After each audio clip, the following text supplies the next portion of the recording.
Sådan her ser forsiden ud på den applikation, vi har arbejdet med i vores bachelorprojekt. Den her applikation skal fungere som en støttende redskab for Mobiskron-patienter. Hvis vi trykker Login, så kommer vi frem til Login-siden, hvor man skal udfylde brugernavn og adgangskode.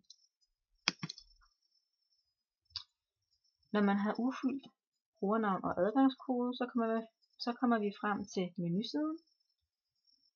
Hvis vi trykker på den her lille ikon heroppe i hjørnet, så kommer vi frem til siden, hvor der står generel information om Mobiskron.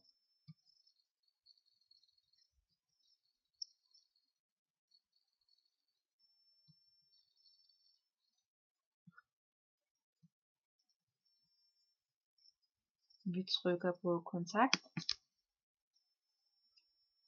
Når vi trykker på kontakt, så kommer vi frem til siden Mine læger. Her er der information om ens praktiserende læge og den ambulatorielæge, man er tilknyttet. Vi kan vælge at skrive en mail til ambulatorielægen.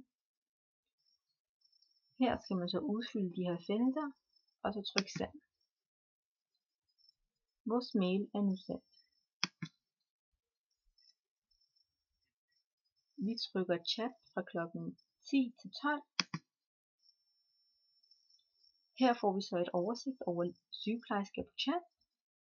Vi kan se, at Birgitte Nielsen er ledig, så vi trykker på Birgitte Nielsen. Og vi kan nu starte en samtale med hende.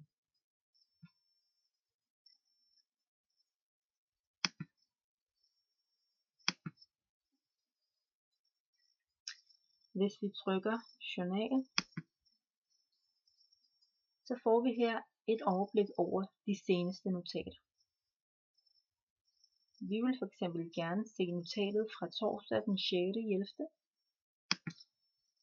Hvis vi trykker der, så kommer vi frem til den her side. Og her står så notatet fra netop denne dag. Og heroppe står så alle de personlige oplysninger.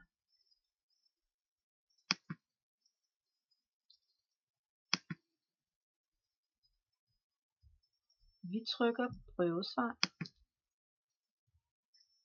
Under prøvesvar, så kan man læse om blodprøvesvar, urin- og fæcesvar samt scanningssvar.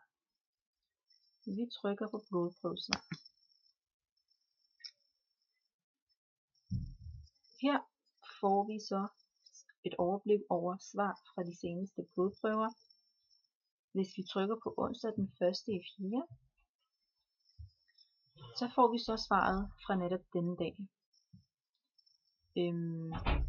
Og hvis man har nogle spørgsmål til nogle af de her værdier, så kan man vælge at kontakte lægen,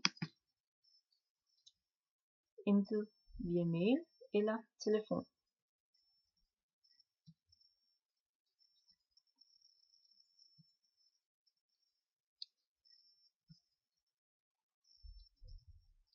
Vi trykker på dagbog. Her kan vi se, at vi er i dag i den 21. maj.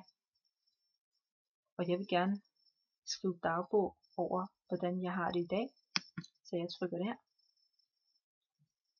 Så trykker jeg på en af de her ikoner, alt efter hvordan jeg har det. Jeg har det godt i dag. Jeg kan vælge at skrive en lille note til mig. Og så gemme den. Og her kan vi så se, at vi har skrevet dagbog for den 21. maj.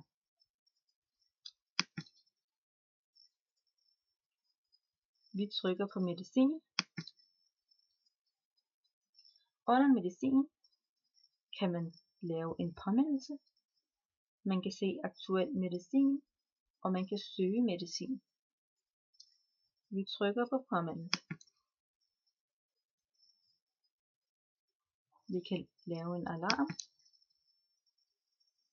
Så skal vi udfylde de her felter, og så sige gem og afslut.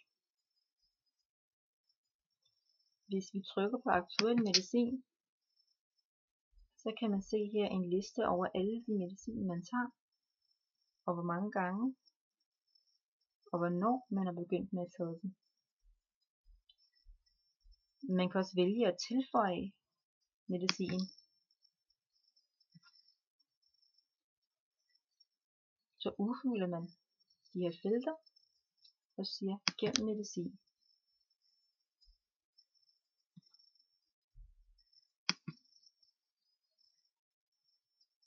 Hvis vi trykker på søg medicin, så kan vi søge, skrive navnet på en medicin.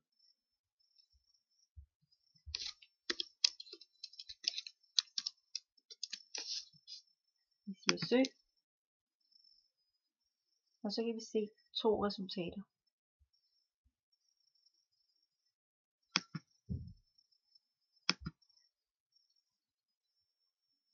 Så logger jeg af.